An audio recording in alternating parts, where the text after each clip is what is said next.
স্পর্শ বলের সংজ্ঞা দাও। ভরবেগ সংরক্ষণ সূত্রটি বিবৃত করো।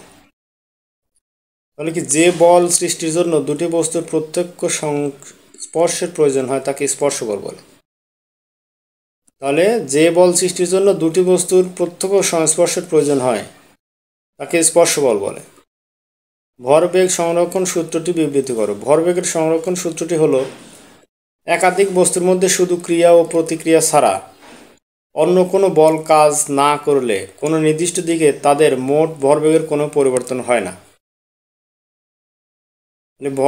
একাধিক বস্তুর মধ্যে শুধু ক্রিয়া ও প্রতিক্রিয়া ছাড়া অন্য কোনো বল কাজ না করলে কোনো নির্দিষ্ট দিকে তাদের মোট ভরবেগের কোনো পরিবর্তন হয় না। স্পর্শ বলের সংজ্ঞা দাও। ভরবেগ সংরক্ষণ সূত্রটি বিবৃত করো। তাহলে কি, যে বল সৃষ্টির জন্য দুটি বস্তুর প্রত্যক্ষ স্পর্শের প্রয়োজন হয় তাকে স্পর্শ বল বলে। তাহলে যে বল সৃষ্টির জন্য দুটি বস্তুর প্রত্যক্ষ সংস্পর্শের প্রয়োজন হয় তাকে স্পর্শ বল বলে।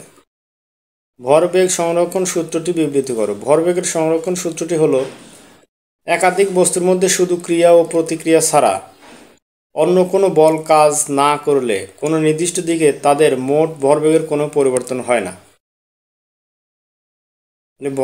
একাধিক বস্তুর মধ্যে শুধু ক্রিয়া ও প্রতিক্রিয়া ছাড়া অন্য কোনো বল কাজ না করলে কোনো নির্দিষ্ট দিকে তাদের মোট ভরবেগের কোনো পরিবর্তন হয় না।